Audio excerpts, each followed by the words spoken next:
All right, we're sitting down with Cam Williams, safety, University of Washington. We're excited to have him on. Can't wait to hear what he has to say. What's going on, Cam? What's up, man? I'm just chilling at home, living life, working out, getting ready for the season. Where Excited for this little conversation. Where are you now? Back in Washington, or you're back home somewhere in California? I'm in Washington right now, Seattle, Washington. Right. Okay. Yeah. Cool. So something we saw that was really like eye popping. Your freshman year, Pro Football Focus, they had you as a freshman All American. Your first year there. I know last year, COVID year, not much happened. This year you were a little bit banged up. What does next year look like for you? Uh, I guess I want to say I want to. Me personally, this will be my last year, so it's gonna be a great season for me. I'm excited. Last year I broke both of my hands, so I couldn't really do what I wanted to like my freshman year. I get you. Even my freshman year, it was an All American type season, but I just felt like I didn't do as much as I So needed. much untapped potential. I can. So it was cool. It was the All American was cool, but I really just thought I could do better. And then the COVID Absolutely. year happened. I didn't play a lot, and then last year, so these past couple of years have been off. So I'm excited for next year. See what uh see what it has to come. See what has to come. Absolutely. Absolutely. And now, someone like yourself, they don't just get lucky and get in your position. Obviously, a lot of hard work, a lot of time has gone into your craft and what you've been able to accomplish thus far. So, getting at it, what do you think is some non-negotiables for you while training? What do you always do every day and make sure you get done? I ask questions. I find my purpose, and I do something every day. No matter if it doesn't always have to be footwork. It could just be coming home and working on your steps, or coming home and watching film, doing something, making sure I do something every day, which a lot of athletes do. But like I said, I ask questions about other receivers. I'm like, for example, today I asked Jaden, like, what's your best release? What's your best release? Like, what would you think? Any DB lines up against you, what are you doing? So like stuff like that kind of just helps me gain knowledge, because knowledge of the game is what you need most. Absolutely. And Or so, at like the defensive back position, hardest position in football, no doubt. Maybe besides quarterback, easily on the defense. Any knowledge you know before a game about the guy you're covering, the guy anyone on the field obviously helps big time. oh yeah. What do you think is the biggest? So now everything is good, but there's always some stuff that's bad. What is your biggest struggle you think on the field mentally maybe or physically? What was your greatest weakness you'd say? My eyes. Uh, especially in man coverage, I like looking at the quarterback a lot. So I would say my eyes, and a little bit of lateral movement, which I have to get quicker this year. So I'm working on that. So I'm Absolutely. excited, like I said. So lateral movement and my eyes. Once I get my eyes straight and right, then shit, who knows? Be set. So yeah, Do you take any inspiration from Buda Baker, Washington safety? Do you take any inspiration from yeah, him? yeah, yeah, yeah, yeah, yeah. I always watch his little highlights from UW, kind of before like weekly. I kind of like weekly do that during the season just to remind myself, like, all right, you can be like him, or you can be even better than him. Like, honestly, so Yeah, that's how I take it. How he plays, I love it. No fear. As you can see, there's like videos in the NFL that he says like, no fear, no fear. You can't have no fear. Can't have it. So if you do, then I don't think football is for you. So just even have fun with it. And Buddha, he does that. You can see it. It's his life, and once you make football your life, then you see yourself being successful a little more. So absolutely even with like the NFL and even college going really hard on like cracking down on big hits with like the crown of your helmet or something like that. Safety, physical position. You got to have a right mindset. If you play fast, you know what you're doing. I mean, if you know what you're doing, you'll play faster. That's what I'm trying to say. oh yeah, Um, preparation is the biggest part. Preparation, watching film every day. You have to be a fanatic at it. Like, you have to. So yeah. a lot of people get obsessed with their craft, and obviously, football is one of the main ways when you're obsessed, you become that much more successful. When did you know that maybe early in your high school days? When did you know that you were like special, sort of? Like when did you know that you had like that obsession with football? Shit, when I was little, 8 years old. But I wasn't. I was when I was little, but I wasn't a safety. This whole time, I was a quarterback. I Quarterback, actually yeah, grew up. Yeah, I grew up I playing remember. quarterback my whole life. And then, I mean, I played linebacker and safety here and there, but when I really switched over, it was my junior year.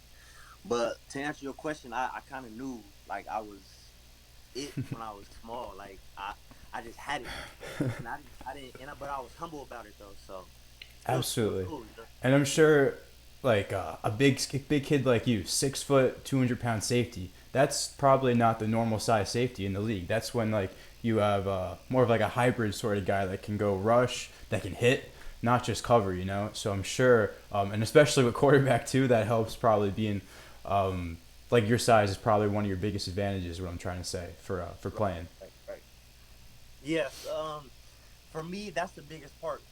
So I work out with like some of my friends, me, Trent. When he was here, he finna go to the NFL. So I'm excited for him.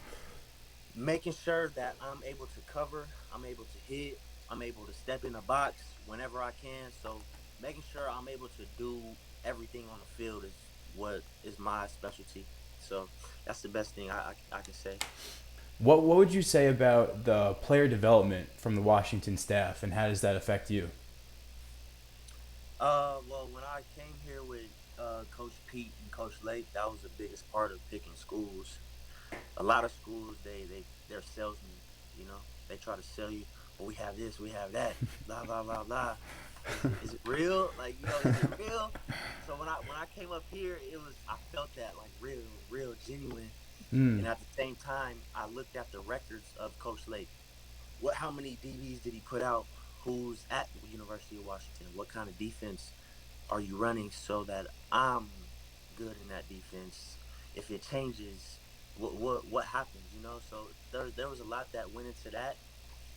The player development when I did get here was amazing.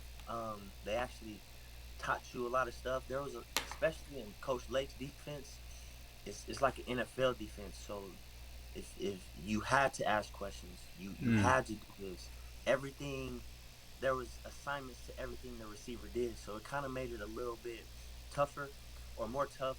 But at the same time, it's what I needed it for me to be able to do that in the league. So I was kind of excited. I was thankful I did go there because I was watching film. I watched film on like other defenses and how they run stuff, and I was like, damn, like they don't look like they know what they're doing. Like It's they not just running like around. Washington. So it's like, yeah, right.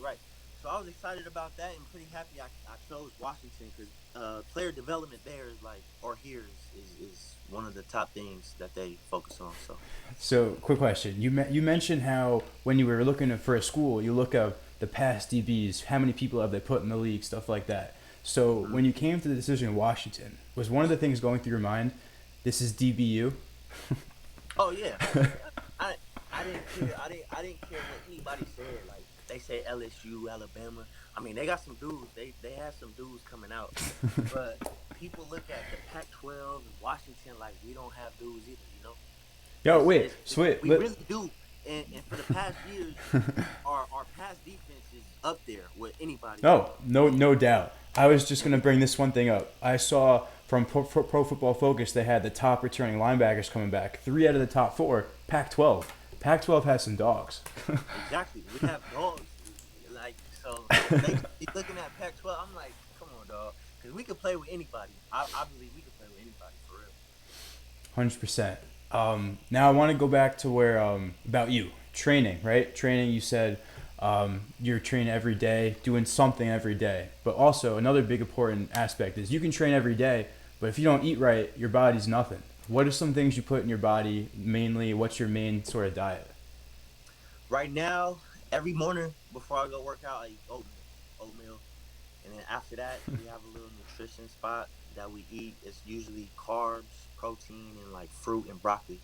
So I do that. So once I get home, after I go work out and eat there, I get home, I snack on a little something, and then I always try to eat beef, steak.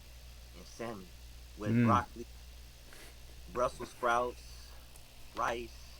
So I kind of mix it up, but it's always the same thing. I got what you mean. Is And then it? so It's when I like so there's like a go big ahead. pool of food, and you always pick from the healthy stuff. Yeah, I might switch it up here, but it's always the same thing. And then what when I do snack on stuff, it's like almonds, um, Healthy, stuff like that. healthy, Almond, healthy yeah, fats. Healthy yeah, fats. I have to, because honestly, like freshman year and stuff, I was eating, but I really wasn't like focusing on like the right food, so my Mm. body wasn't really changing and stuff like that. So I'm really focusing on that now because that's the biggest part of nutrition, food, treatment, and all that. So yeah. Are you a big like a meal plan guy? Do you make meals every week, or do you just go on the fly? Honestly, if I cooked more, I would. But my girl, she be cooking. She cooks, so she Hey man, cooks. that's Yeah, great. You got it made then. That's good. yeah. Definitely, definitely. Now I wanted to ask you more about just more of like a real side of things. And a big thing with Athletic Minds in this podcast, Athlete POV, we talk a lot about giving advice to other athletes, athletes particularly that struggle with mental health. Okay. So I'm not too aware of your background, but do you have any advice for anyone that would be struggling out there, doing like not in the right mindset, and how they could get better potentially? Mentally, Yes. yeah. Uh, Going back to finding a person or somebody you trust yourself with, you trust telling your personal life to, which is hard. Hmm. I would say just try to find something that you like, something that makes you peace, that is peaceful for you, um, and just go ask for help. I know it's hard, but it's you'll find it. There's, like they say, there's always light at the end of the tunnel, no matter how long it will take you. Like me personally, I went I went through a depression stage, and I always found myself like not wanting to do stuff here and there, and I'm like, I'm cool. I'm gonna just stay in the house, and I didn't want to talk to nobody because I didn't know how they would feel about me. But at the same time, is you need to do that. How no matter how uncomfortable you are, it helps because it allows you to see what others think and stuff like that. So that's what I really have right now. Can't give too much about that because I got you, man. 100% can see where you're coming from. Where you got to go talk to somebody. I feel yeah. like so many athletes nowadays just bottle up feelings and not Well, yeah, they don't that's what we're taught. That's what we're taught as men. As men, you grow up. Even stereotype. when I was little, I was hurt. My dad, get up. Like you're not hurt, get up. I'm like, my stomach is hurting right now. Like I'm hurt, but at the same time, you can't show emotion, and that's what we're taught. You have so much emotion that goes on that we can't let out. So that's the biggest part of that. Absolutely, man. So that was really the last question. So, Oh, okay, cool. yeah. So do you want to add anything in that we didn't talk about? So Anything going on in your life? Baker, Bakersfield, California. Uh, I'm gonna give a shout out to the people over there. A lot of people don't think it's some dogs in Bakersfield, but there's dogs. You know, that's it. Shout out to the 661, my family. Appreciate y'all, and appreciate you, man, for this opportunity. Thank you. Of course, Cam. Can't wait to see what you're gonna do next year, and we'll be in touch. Definitely stay tuned. Yes, sir. All right, man. Have a good one. Yeah, we're going.